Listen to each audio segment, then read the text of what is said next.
YouTube is having trouble putting them on YouTube. So, okay. So if you ever are missing from class, you can Zoom at the time, and I'll try to make appointments. Especially, I'll be really careful if I know that people are going to be missing and they want to come in. But otherwise, I will also try to record them and figure out why YouTube does not want these videos at this point in time. What it is, it's acting like they're not processing it. It keeps saying these videos are unavailable. I'm like, these videos should be available, but I don't know why. Okay, so if we take a look at the front page of our class,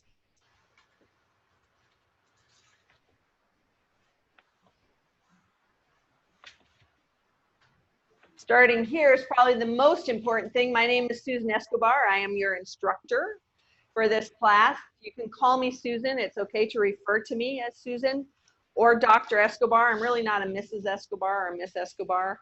You can call me Professor Escobar, Dr. Escobar, or Susan. I answer to those names. Okay. Also, the easiest way to get a hold of me, because I am a slave to the gadget, text me. If you want an answer to a question, like within an hour or so, probably faster, because chances are I'm looking at my phone and it will ding at me. I can answer phone questions right away if they're little questions. Or we can set up this Zoom thing here, and you can actually, you know, say like you're like, I'm trying to do this thing in Photoshop, I can't figure it out. Send me a text. We can boot up Zoom, you know, both sitting home in our pajamas and figure out your issues, and then, you know, go from there. So we can always, I have like unlimited office hours just about, because I do not mind getting texts from students at all hours and connecting. If I am available, I will text and Zoom with you. So I don't mind that. So don't ever feel like you're interrupting me or, you know, a problem. Those are the best ways to get a hold of me, and I will answer. Basically, this phone number, though, is shut off after 11 o'clock at night. Also, I've been training for a triathlon, so I tend to go to sleep kind of like 9:30. Let's be honest. All hours is not really true. 9:30 is when I go to sleep, because I wake up at like 4. So, but besides that, yeah, I'll text you. You can also send me email at this address. Email at that address is generally if you have to send me something that is like you need me to sign a document or something like that. That's what I want to see in the email. Or if you're in between semesters and you're like, hey, I want to enroll in practicum, can you get me in practicum? Then we do all that by email, because I have to forward those things to somebody else. That's what email is for. You can also contact me through the mail here in the course. Just that. You can send mail that way, and I will answer it. But I check my email much less constantly than I check my text messages, because mail requires me to actually open up the mail app and look at it. So that probably happens several times a day, whereas text is constant, it dings, it's in my face. If you want a quick answer, text is the way to go.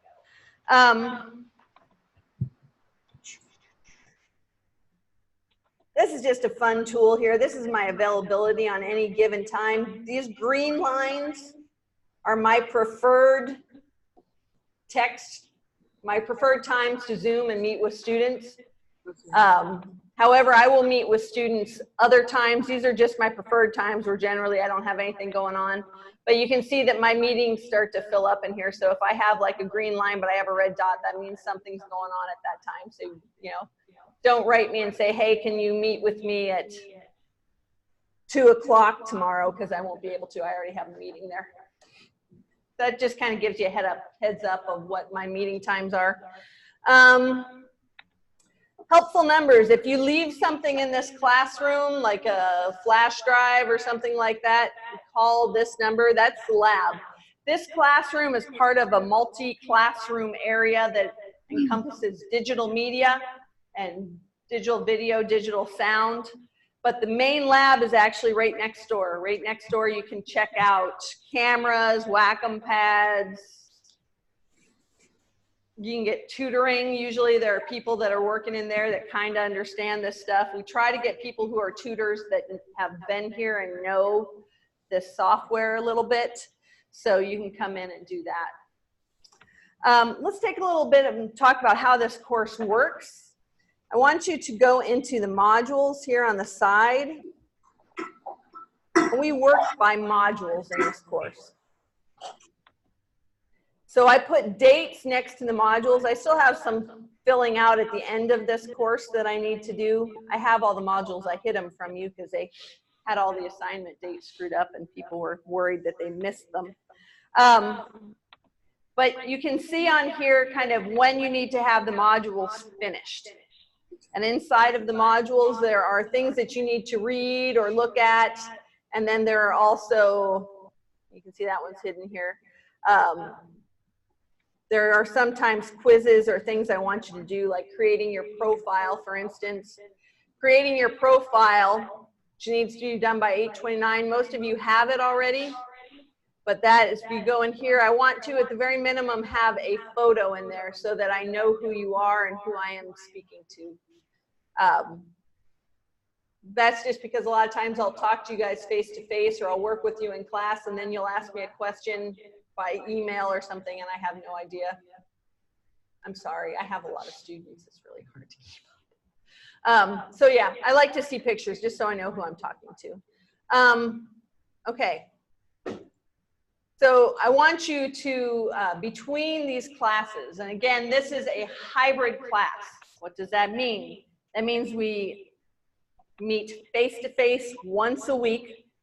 Or if you can't come here face-to-face, at least try to get into the Zoom meetings. You can see the Zoom meetings over. Is Zoom hidden? Okay, if Zoom is hidden, up there it is. You click on that, it should pop up that there's a meeting going on there. That is something I need to do. I need to make sure that I have a meeting scheduled, and then you can just click into it. Or you can go, if there's no meeting clicked in there, you can always take a look at. This is my personal meeting space in Zoom. So I have like an online office that's set, so you can pop in there. So one of those places you should be able to log in. But that being said, this is a hybrid course, which means we only meet once a week. Generally, most of your classes, you're meeting twice a week for 3 hours a week. But this has a lot of online work. This is a lot of lab. And people want to do their lab at all different hours, 11 o'clock at night and what have you, and we don't really want to do that. So you have to do, because of that, you have to do the online work, and you have to do the come in and either participate in the Zoom or come in, preferably come in and see us face-to-face. Okay? So it is both. If you only do the face-to-face and you do not work in between, this is one of my pet peeves. People who come in with a project that was exactly the same project as it was when they left the week before. Don't do that, because I know, because I helped you with the project last week, and if it's the same thing, I remember. I may not remember everybody's names all the time, but I remember projects. So make sure you are working between classes, doing the things in the modules, okay? So let's take a look at the modules that we got going on here.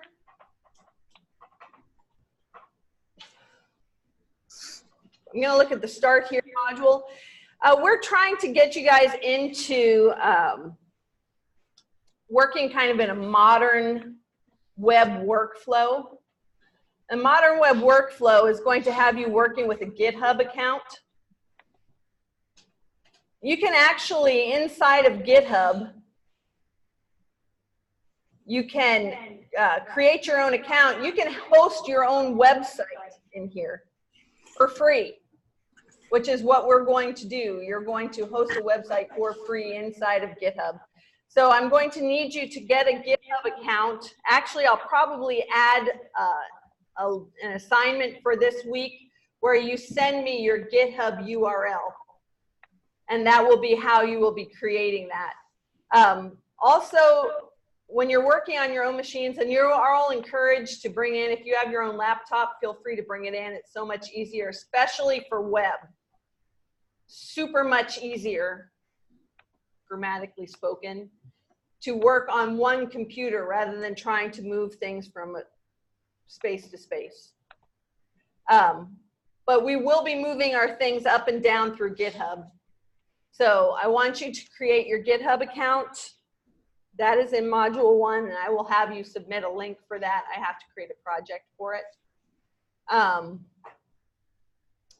This is a GUI, a guided user interface that will help you upload and download your files and all kinds of things like that. So I will want you to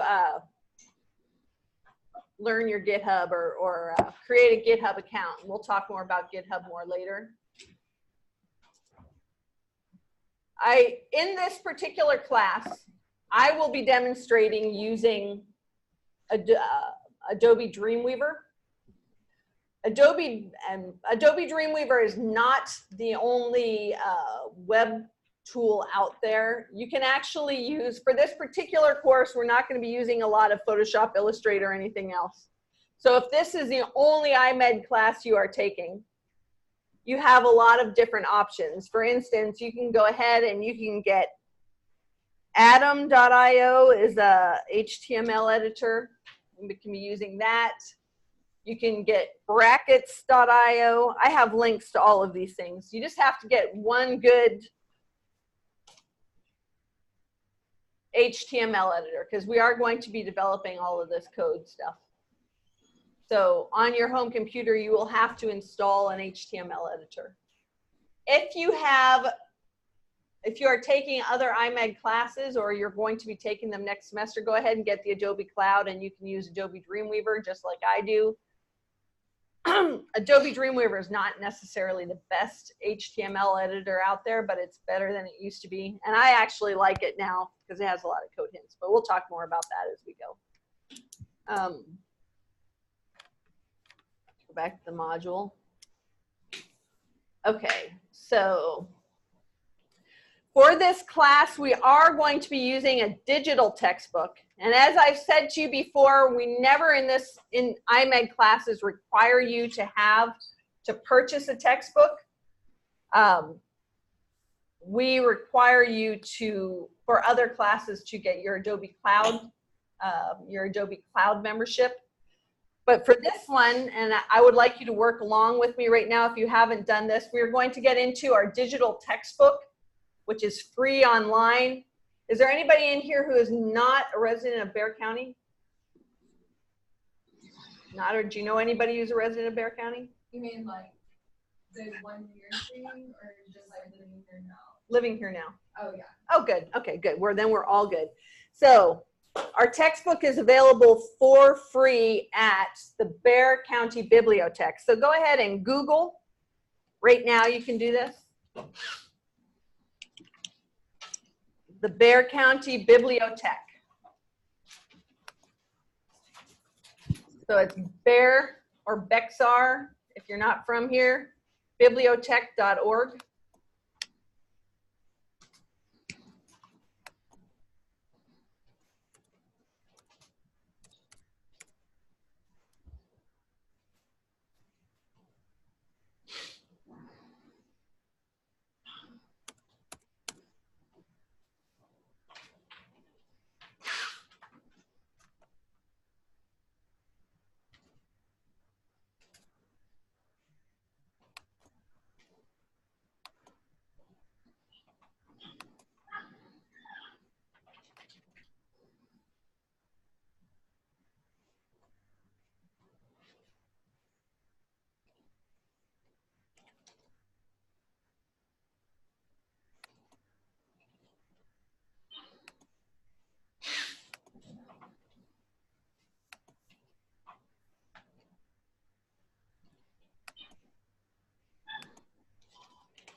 Okay. Once you get into the Bexar County Bibliothèque, you're going to go ahead and register for a bibliothèque application. Everybody look at me really fast. After you register, have your camera ready because it's going to show you what it calls a barcode and a PIN. Take a picture of it because the next step is going to require you to have that barcode, and every single time somebody looks at it and says, I don't have the barcode, it's like, it showed you the barcode. Take a picture. So go ahead, register for this really quickly. It's free. And take a picture of the barcode it gives you.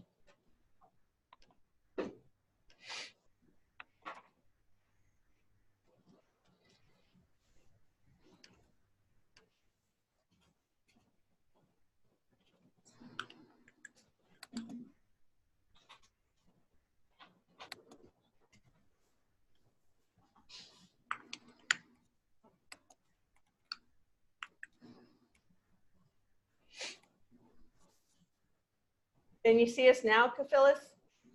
Hello? I'm texting. Okay, there she is. Here, if you see, this is everybody. We have Phyllis. This is one of our classmates up there. She's watching at home. Marguerite and Alexandra could turn on their cameras if they wanted to, and then we could see them. Our classmates. Okay, so once you get this registered,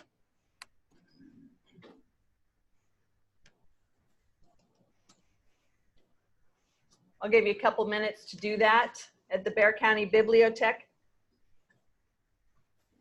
Which branch is it? It doesn't matter. Oh. I do west because I live on the west side, but I never actually go to a branch, so it's irrelevant.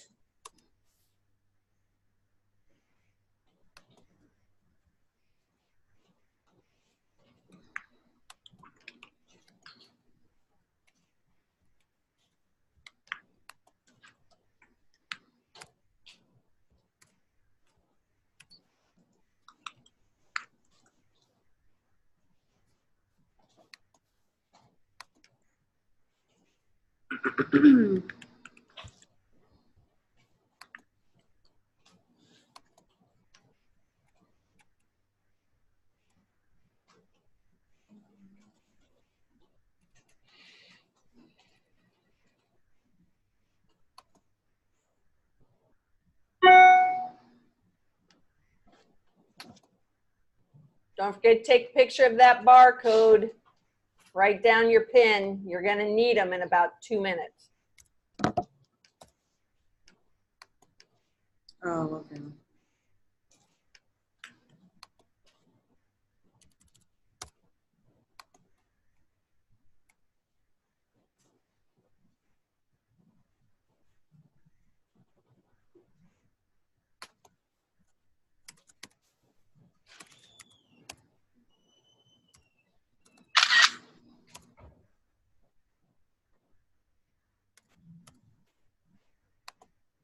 Man, I don't want to do that right now, dog. I can't do that shit.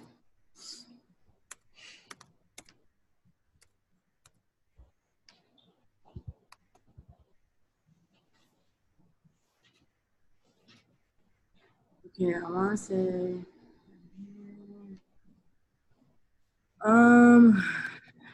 man, I don't want to do that shit right now.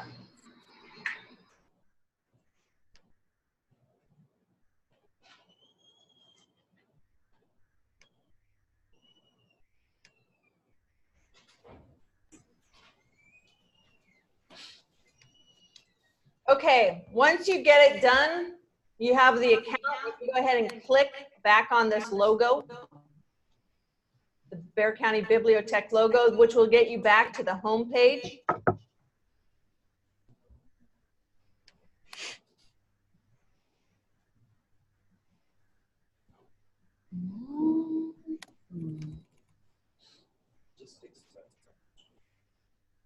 Or just go back to the Bexar County Bibliothèque because right now it doesn't want to go back by clicking on it.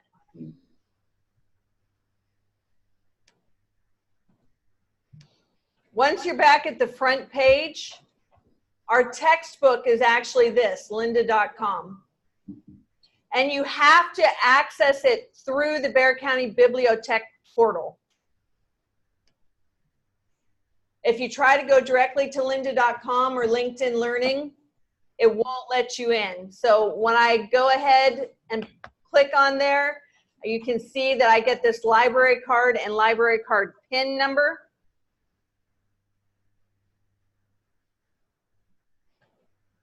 So that will, if you enter that information, that will get you into Lynda, which is our textbook. I'm going to go to this because I enter in a different way.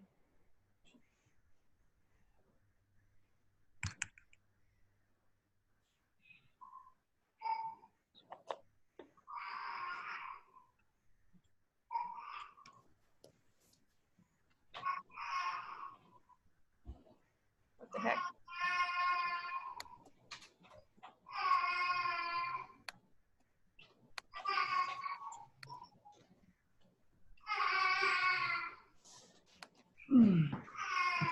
Whatever.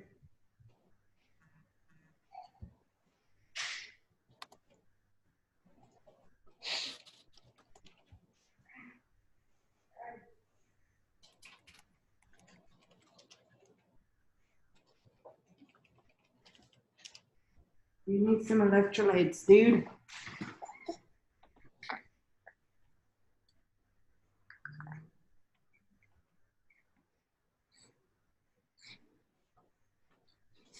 Hey, no, that's not for you. Very nice. Okay, so now that is our online textbook. So we will be following along with different parts of that. And what I will do here is when you click on this, our first module that we're going to do is actually HTML1.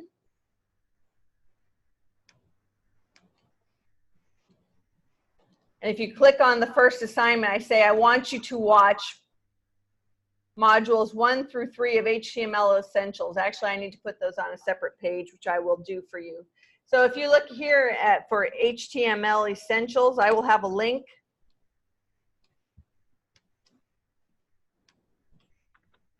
It's actually in here in the class. I have HTML Essential Training.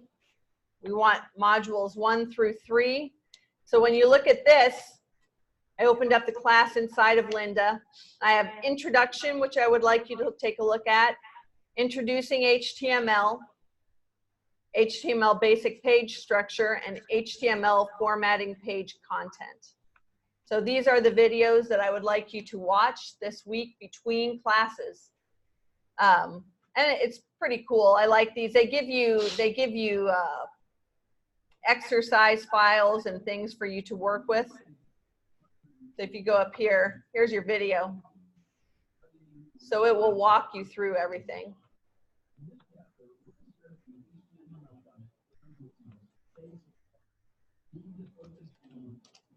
Okay, so I'm not going to walk you through that at this point in time. That is our textbook, so you should be doing those things between class. And I will put the links. Right now, the link is inside of the assignment. I'm going to put it also on a separate page. But let's take a look at your very first assignment. So the way these things work for me always is, right now we're in module HTML1. This assignment needs to be completed this week. So it is due before class next week on the September 3rd. And these are going to be your links. Bet these online lessons are the Lynda things. Yeah, here they are. The online lessons have the Lynda in it. And I tell you what I want you to do. Obviously, I'm missing some things. I want chapter 3 in there too, so I will add that. And then we're going to go into, this is your assignment. And whenever I give you an assignment, I also give you a rubric.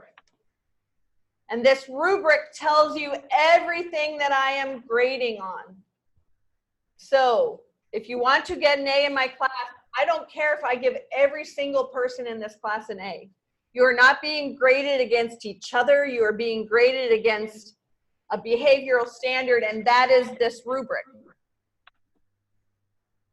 So I want you to have everything in there that I put in here. So I'm going to go ahead and walk you through this assignment really quickly, and I'm going to walk you through based upon everything that is in this rubric. And even though I do that, that does not mean I don't want you to watch the videos, because they're going to tell you more in the videos than I have time to tell you in the class. And they're going to tell it to you in a different way to kind of sink in. And you can rewind them in ways that you can't rewind me. So without further ado, let's start this project. So the first thing that you're going to do whenever you do something in web class is you have to create a folder. So I am going to create a folder. I'm going to right click here. I'm going to create a new folder. And I'm going to call this Web Fall 2019 or something.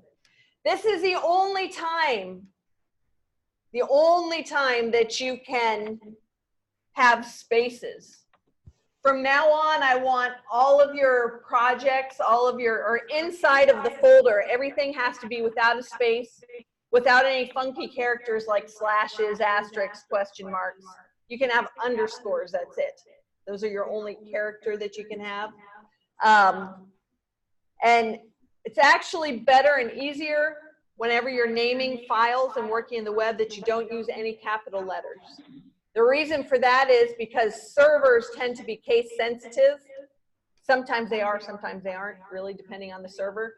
So if you call something like capital P with a photo, capital P photo JPEG or lowercase p photo JPEG, some servers will not be able to recognize that link or that photo or whatever.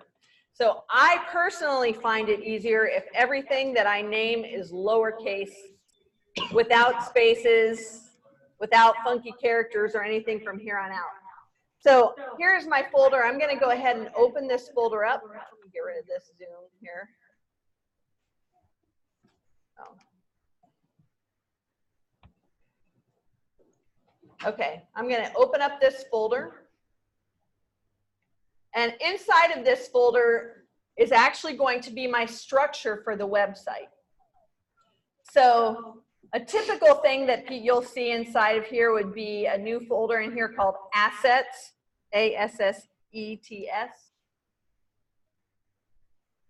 And then inside of that, we're going to put all of our things that we put on our web page, like images.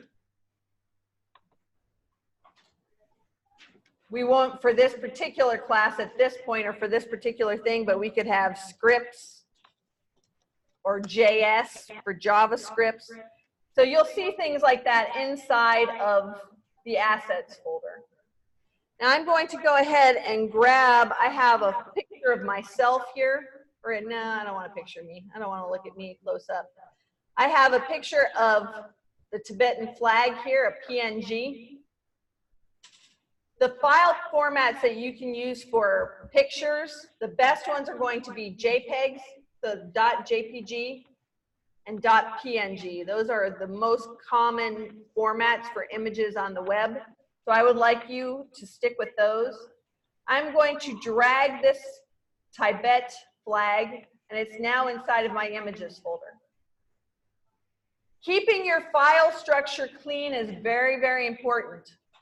The biggest problem that students have with web is disorganization. Biggest problem they have is not knowing where they saved their stuff, overwriting files, thinking they uploaded one file when they uploaded another, and all of that is organization. So for this particular class, do not do as I do looking at this desktop, because it's a mess. Do as I say. You need to be organized to work in the web.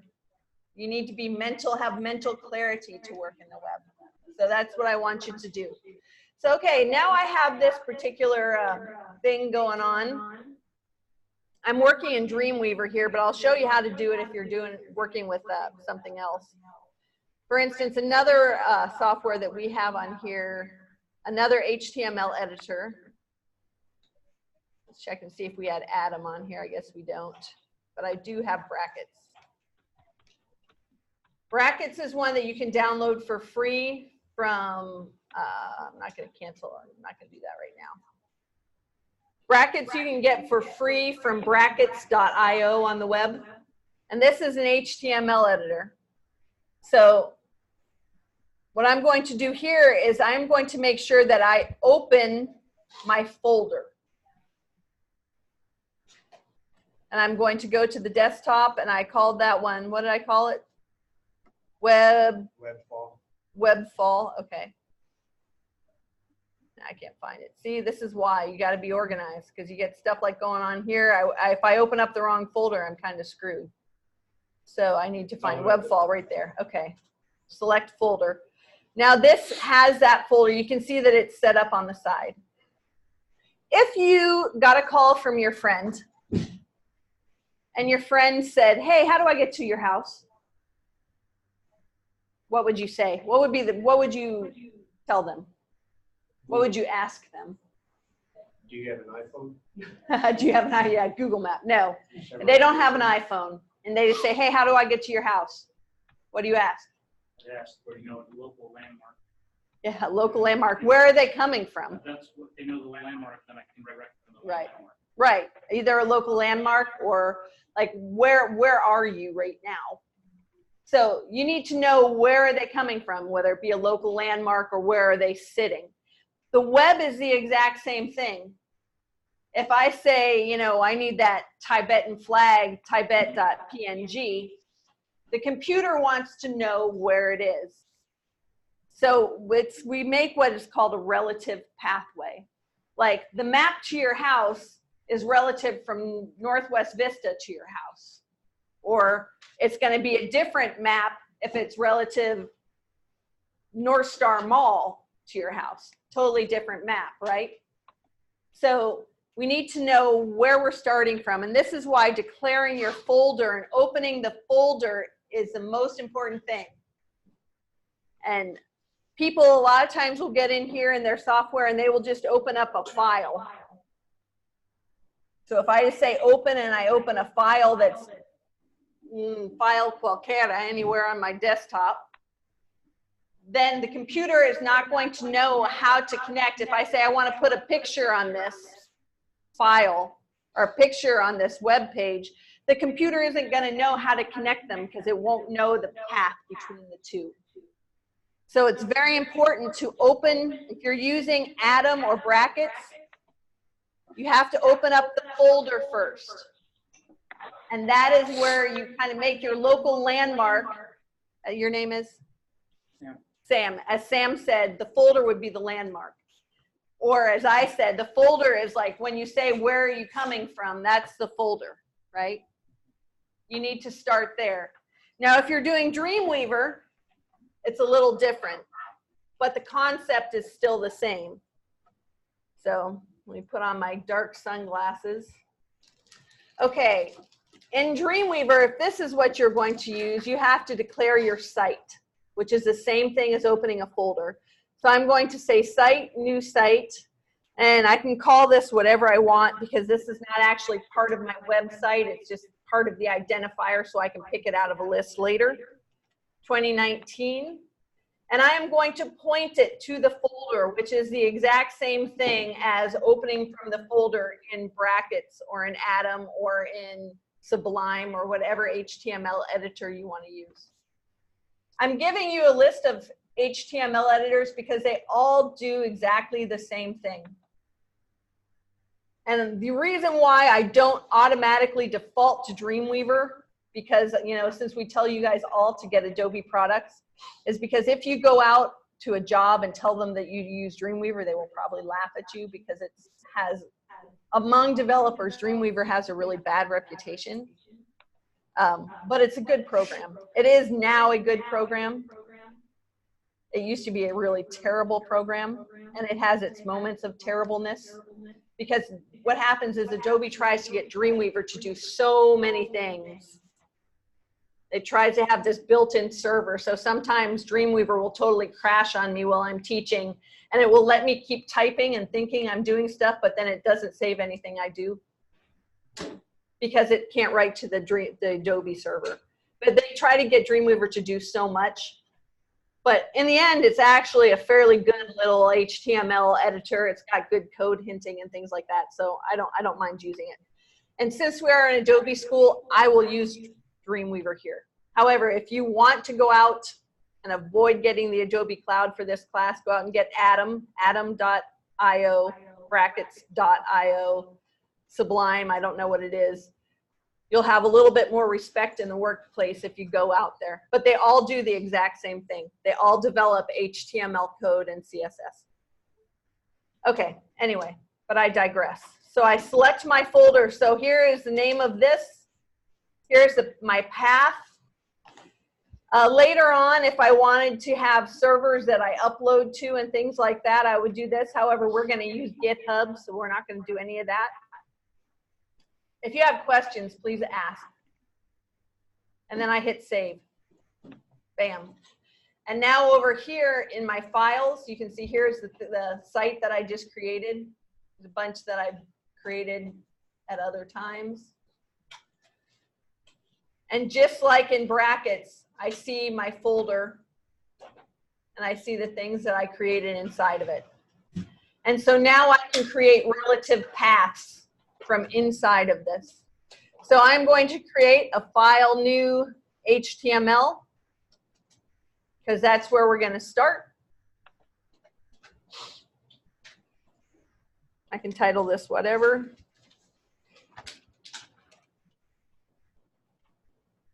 Right now we don't have a CSS, so I'm going to keep this.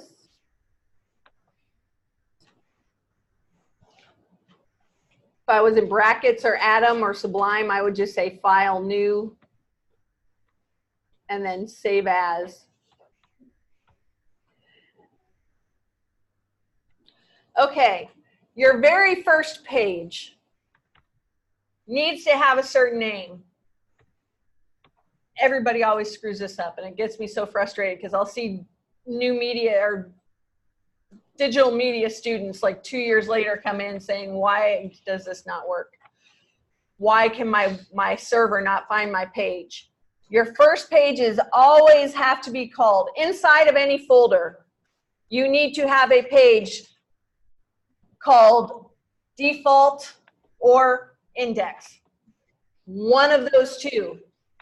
Generally, I think the most common these days is default. It used to be index. So go ahead and name your first page default for me.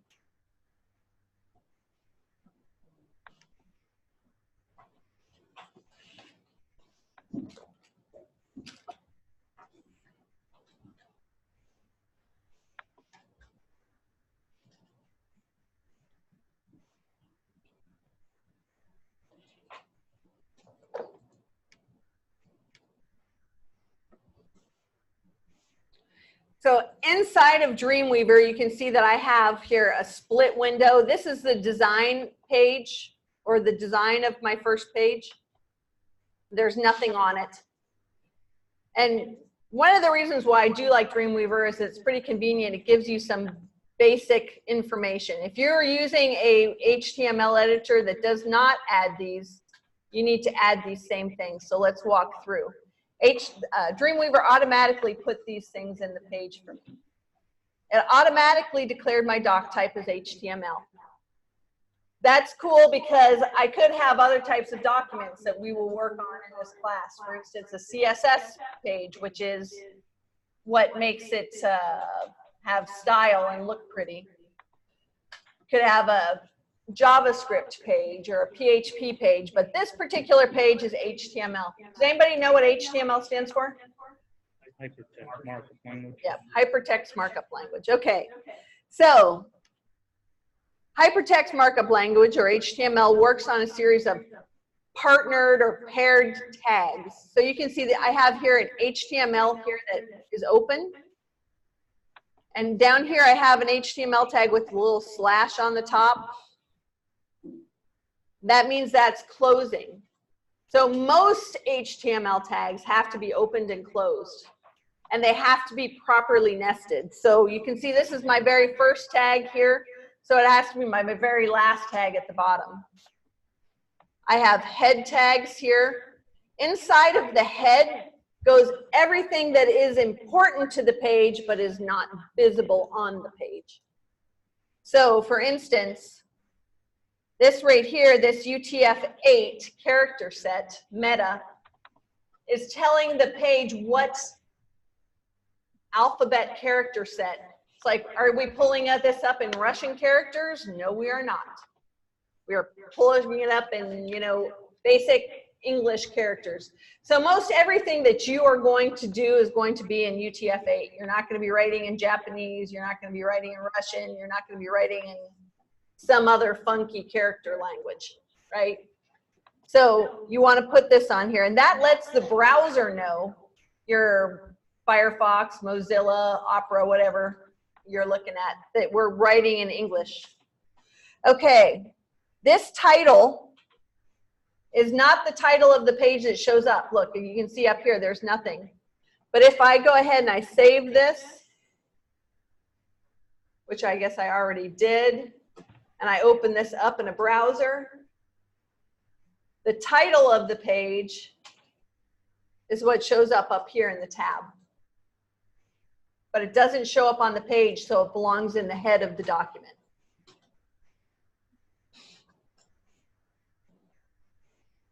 Okay. So you can see here I have title opens and it closes. And see how these things are nested? A nesting error would be if I took this head here and I put it right there. That's called a nesting error. Why? Out of sequence. It's out of sequence. See this? It's easier to always put your cursor in the middle of two tags and then type, because you're always kind of building out, and tags should always be paired. So watch out for the evil nesting errors. Let me move this back out. And here, watch, let's see. If I refresh this, it's not telling me about my nesting error. One of the things I do like about Dreamweaver is it will pop up if you have an error. Generally, this little green check mark here will turn red and tell you you have an error, which it hasn't done yet, but I think eventually it will pop that up and tell me. I'm going to cut this out. So all my things should be nested inside of their, whoops, inside of the tags that surround them. Not all tags have pairs. Notice this meta tag does not have a pair. Throughout HTML, you will see that there are certain ones that don't have that, but that's because all of the information for this meta tag is actually inside of the tag itself. Whereas these, there's information that has to go between them. Okay, all of the content for your page should go into the body. Everything that you want to show up on the page should go into the body. So I want to take a look at the web here for a second. Here's your rubric. So you can see here I have a row here. I have a column here. You can kind of see how the page is divided up. Well, let's go to a different one here. Okay, I have the Bexar County Bibliothèque. Everything here is contained within one square, and I have some space on the side. See that? Go to CNN.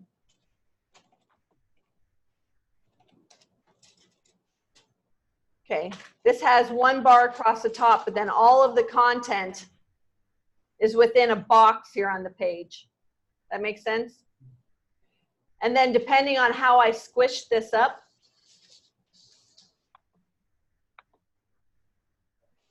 the box adjusts.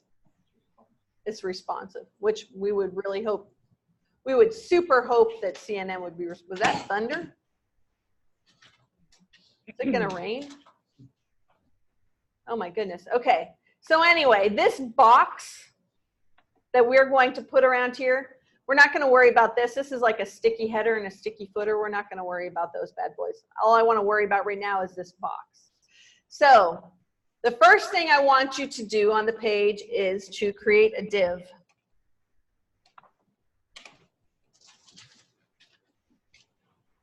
And this div, what div means, I think it's division, but basically what it means is box. I'm creating a box. And I'm going to give this div an ID. So an identification. And this is going to be container. I'm going to spell it correctly.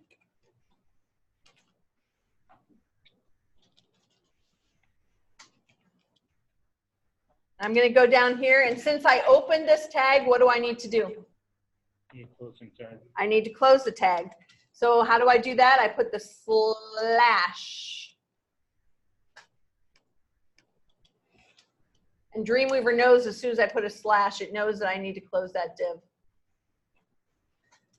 So most pages like this have something either called, the common way that they do this is container or wrapper is the ID.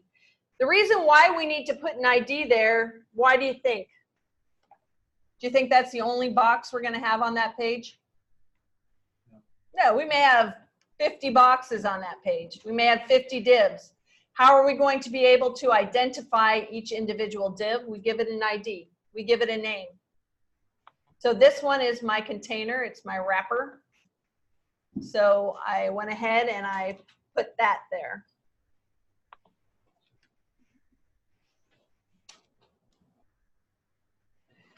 I want to talk for a second about IDs. Another thing I could put here is I could put a class.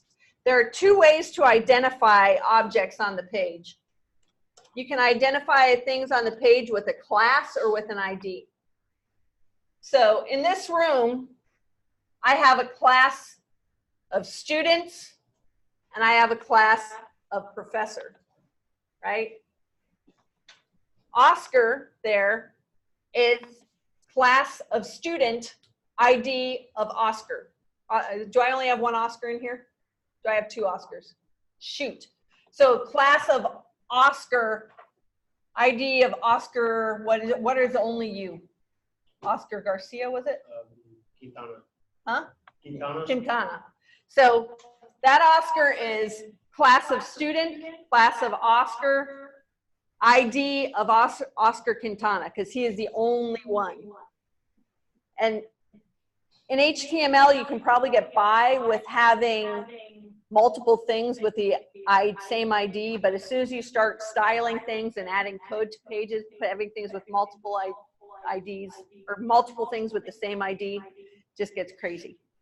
So if you know you're only going to have one of something, go ahead and give it an ID.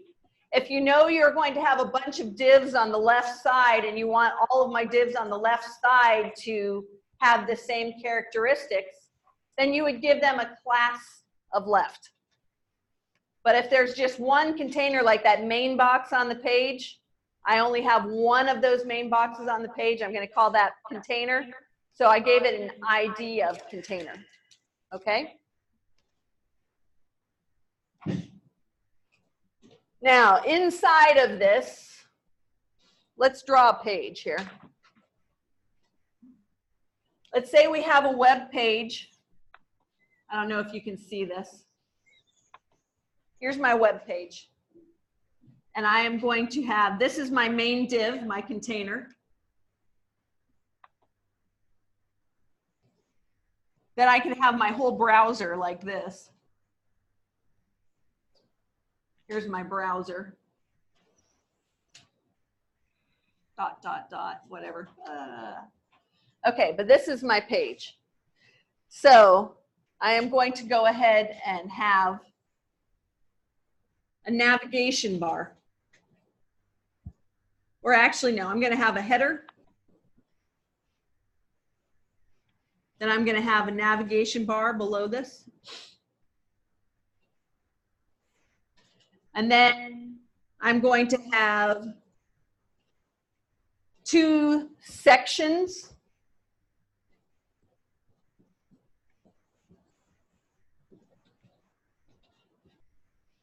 Inside of these sections, I can have articles. Think about a newspaper. You have the sports section. You have articles inside of the newspaper.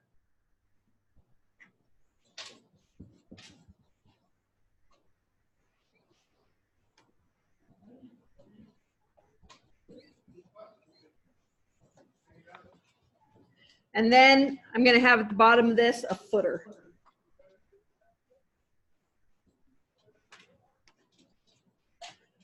Then outside of this, because if we look at CNN, here, let's take a look at CNN. Where does CNN go?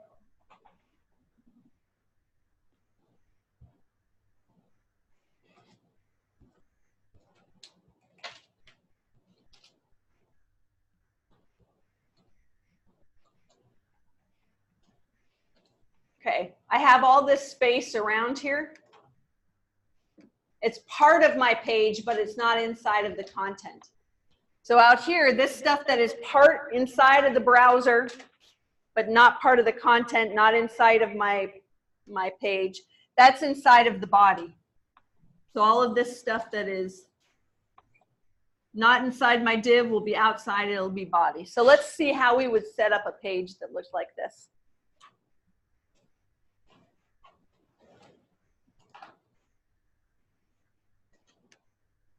I have my container. Here's my body. So if I want the body to be blue, I can do that, but we're not going to deal with all of that today.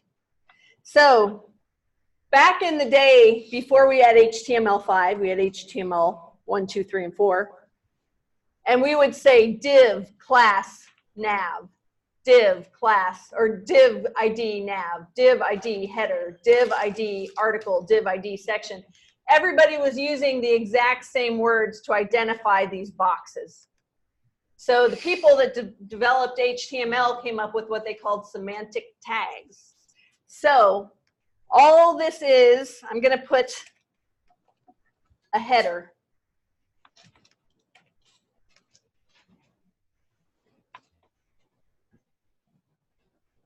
All this header is a semantic tag that is the exact same thing as saying div ID equals header.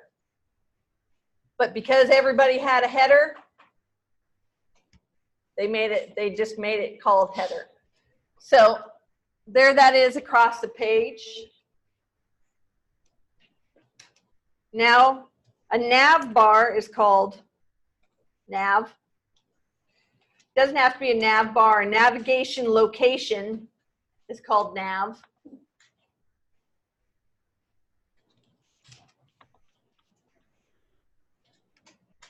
Now looking at this page, I have my body, which is right here. Can you guys all see this okay? I have the body, then I have the header. Is there anything right now in header besides the word? No.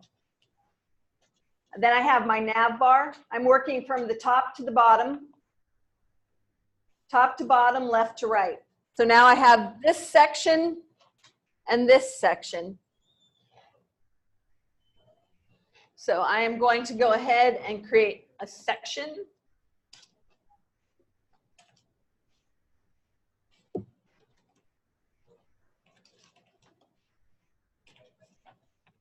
And then another section.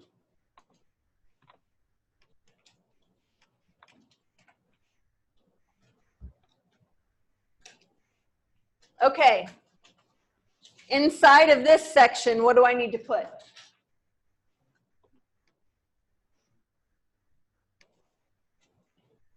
Two articles, obviously, article and article. So where do you think I'll put that? On what line would I start that? Line 12. Yeah, kind of line 12. I'm going to put the way you avoid nesting errors. Since this is inside of this section on line 12, I'm going to bop that bad boy down. I'm going to put an article. See, this is why I like Dreamweaver, because it pops up these code hints and I don't have to know how to spell.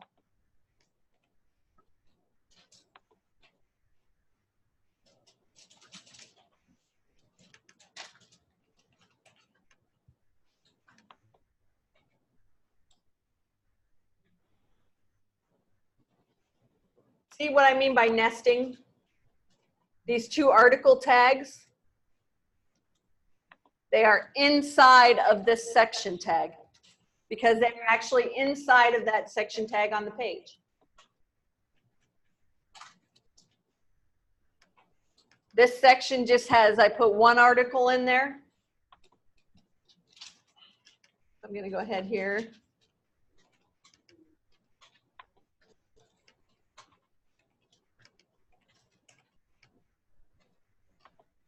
What am I missing?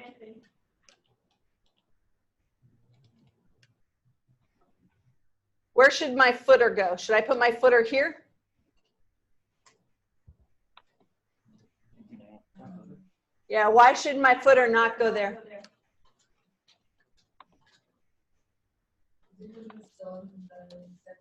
Right. My cursor right now is still in this section. So if I put a footer here, it would just be across the bottom of this section. I don't want that. I want it to go across the whole container, so it has to be outside of the section. So I'm going to go back here and put my footer. So these are what we call semantic tags. And this is the whole organization of that page. When I say to you, I want you to have like the skeleton of the page, that's what I want you to make.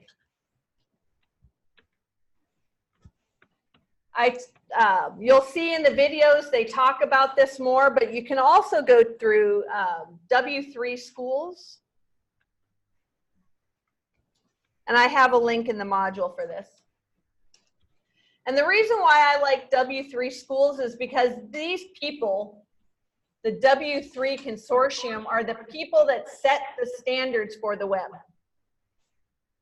They are the organization, kind of nonprofit organization, that when somebody says, you know, we need to make HTML this way, and then all the browsers say, okay, we'll do it that way. It's W3, the W3 Consortium, World Wide Web Consortium.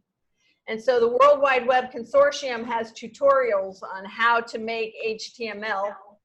So we believe them because they are the gods. They are the gods of HTML. So we like W3 Schools. So if you go through here, it talks about, in this section, this is HTML5. Remember, before HTML5, we didn't have semantic tags. So you can see article, aside, details. An aside is like, say on this article is about dogs at the animal shelter, right? And I want to have a little note kind of above it and off to the side that says, did you know that San Antonio puts down 300 dogs every month? Just like a little did you know, or can you think about this? That would be kind of not part of the article, but a little thought and aside. That would go in there. That's what an aside is. So those are the semantic tags. So I am not just making these semantic tags up. They have to be ones that were accepted by the World Wide Web Consortium. So I couldn't just say, you know, in here, like, instead of calling it a section, I couldn't just call it a book, for instance, because a browser would not know what a book is. These are accepted terms. But besides that, everything else, if I wanted to say, have something and call it a book instead, I would say div class equals book. And then I could have a bunch of books on my page. But they would all be identified a different way. I use these semantic tags because they are allowed. Okay, so let's take a look at the rubric again. I asked you to have your file folder structure. What I mean by that is that how we set up that folder in the beginning, and we put in the assets and we put in an image. That's what I mean. I don't want your English paper in there. I don't want your history paper in there. If you make a graphic for it, I don't want the PSD in there. All I want inside of this folder is an organized group of the files that you will put on the internet. That's it. When I say I want all files named properly, I want no capital letters. Did I call this page default with a capital D? No, I did not, because some servers may not recognize that capital D default. Lowercase default, lowercase index.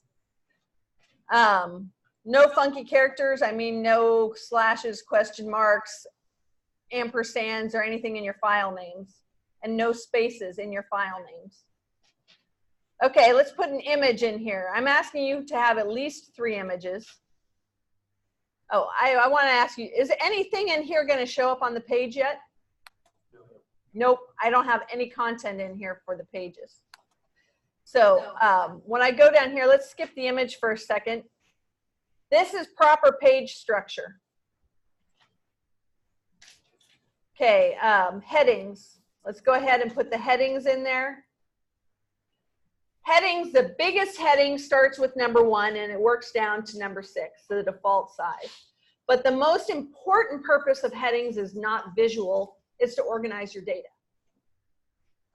Basically, think of making your data or your information like an outline, and the top thing in your outline is going to be your heading 1, and then as you move over here, these are heading 2s, and then over here are heading 3. So even though there is a stylistic size thing, the most important part of it is data organization. But let's take a look at this here. Header. So inside of my header now I can put an H1. I'm going to open it and I'm going to close it, and then I'm going to put my cursor in the middle to avoid any issues.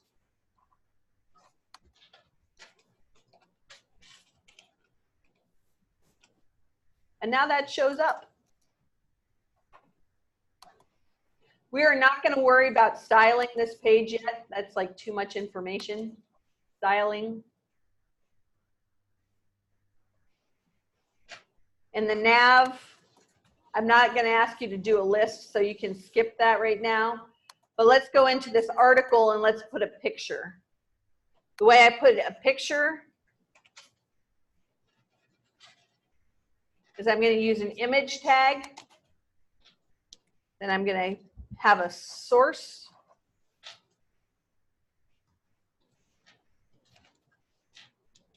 I'm going to browse, and it's going to take me right to my folder with my assets, with my images, Tibet.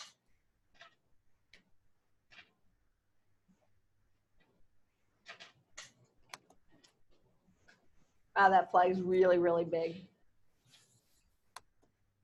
But now I have an image because I have an image tag. Do I have to close this image tag out? Do I have to have a matching pair? Why not?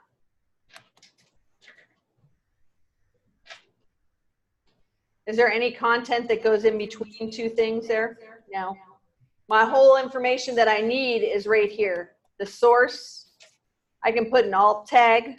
An alt tag is what will show up when somebody rolls over it or somebody has a Zoom reader if somebody is visually impaired. So I can say alt Tibet flag.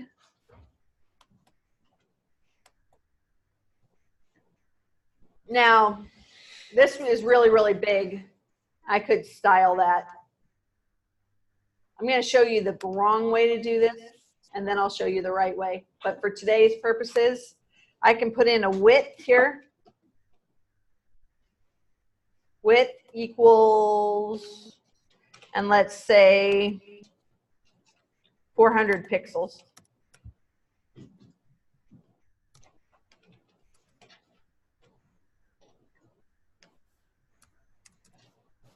Notice here that I say width and I don't have a space between the pixels, and I indicate pixels by px.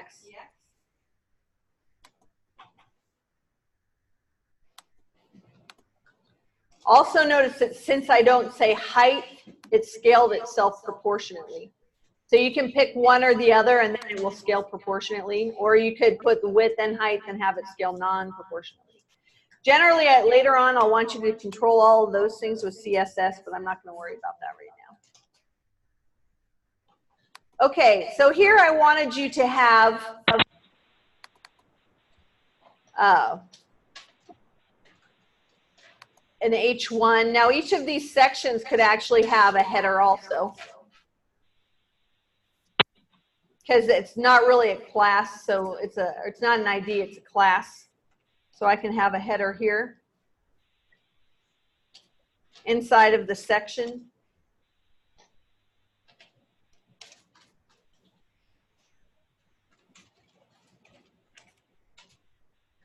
Since my main page has an H1, I'm going to have this one have an H2.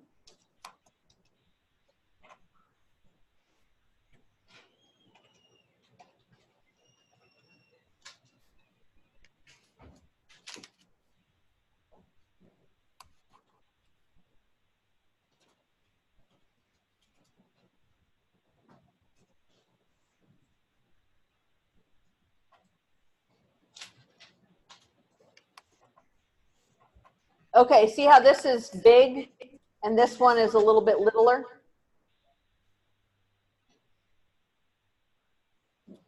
That's because that is an H1. This is an H2.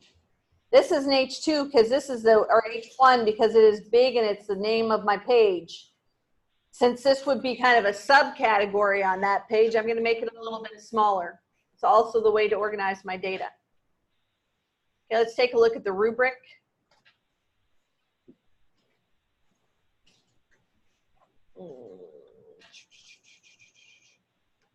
Actually, I think I have a different rubric for this one. I'm going to have to change it. The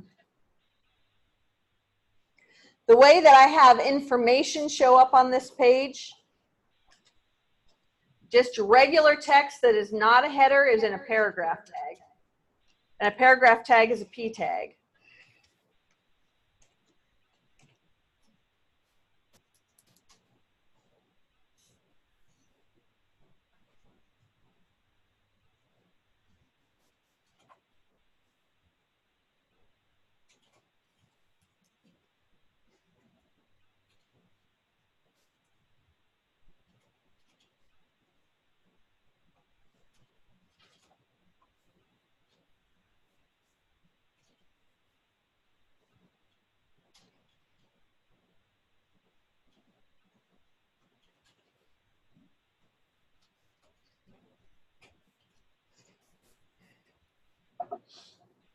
Okay, so I can put my content,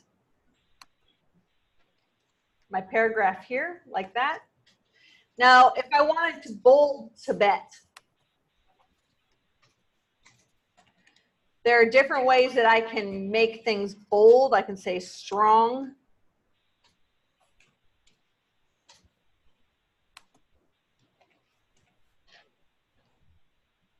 See how Tibet is bold? I can say italic.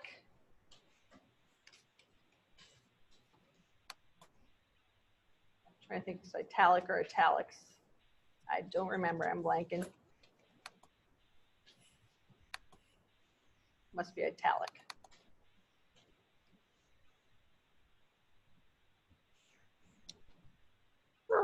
Why is it not doing that? Just I. What? Just This is just I? Okay, that's why. There we go. I was blank and it's like italic, italics, neither one of those looks right. And it's because it's I.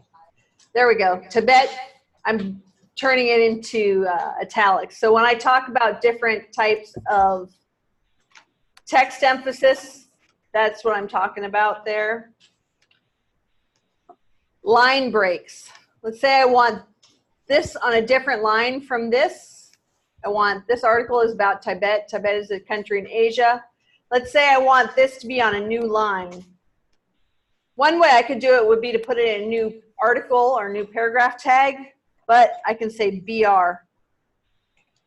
That's a line break.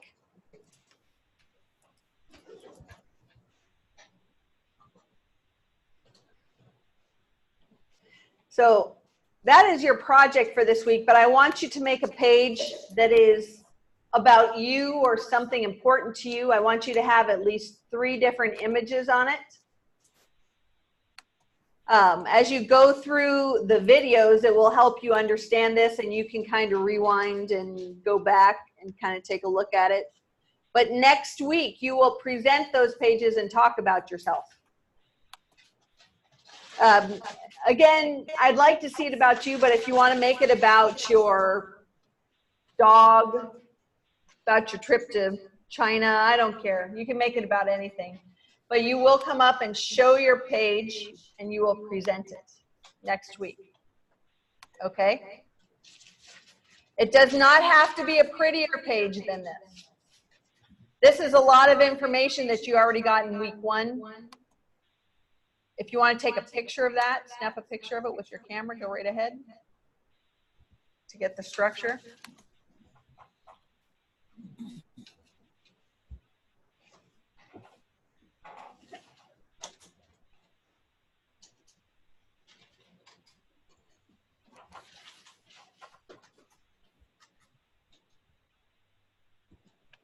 Can you see it? Make sure you can see it in there. So you can copy that. I don't mind if you copy it. I want you to get used to typing with this type of structure for a page. But make a page, have at least 3 different images. Have at least, you know, your title, your H1 should have your name on it, or should have whatever you're making the page about. You can do whatever page structure. You don't have to do this page structure. If you want to do a simpler page structure, you can get rid of sections and articles and just have maybe 1 main section here if you prefer, or 1 main article. This can either be section or article.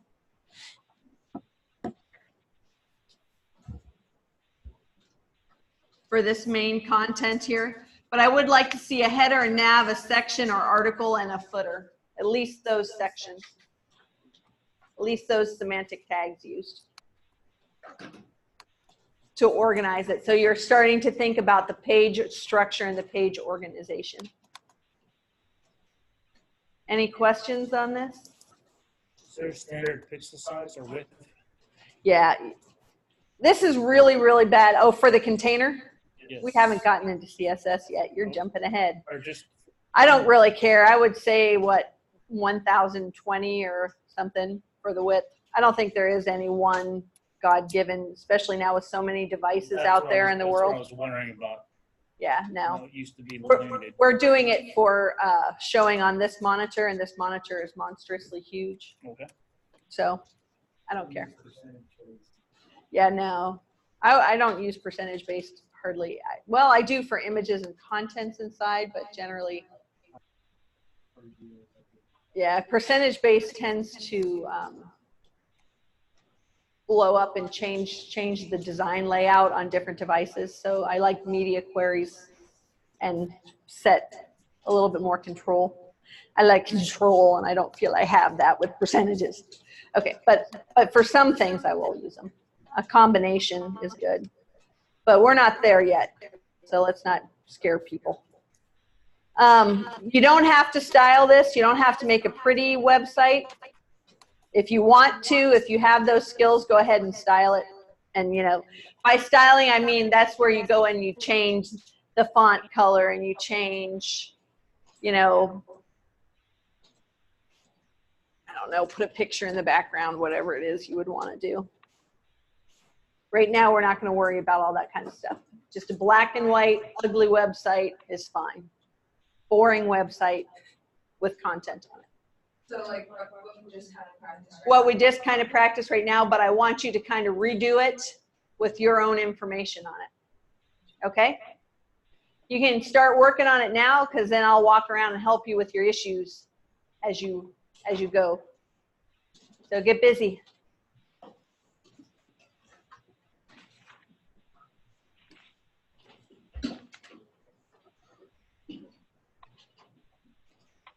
You have a MacBook, right? Yeah. How did you like get to this point right here? started following and I kind of got a little lost. Yeah, because I got lost after it was putting the photos down. Uh-huh. So did you download the Dreamweaver already? I believe it's- Because I have what do you call it? I have the Adobe, so I was able to install it. So I don't know if you have that. Oh, from the beginning. This one? Yeah. Yeah, I was on. I think I'm gonna have to tweak that HTML because I think I put a rubric that was on there from previously. But the rubric will Yeah, match so I don't know if identically you to have what that we already, just talked but- about It's only with the structure, Pretty the much page yeah. structure and stuff, which was what was because, supposed to be there. She said it's best to have it if we're in like multiple, stuff like this. Mhm. So that's what I did, and then I went in and just installed whatever I needed so far. Mhm. So Okay. Let's do this.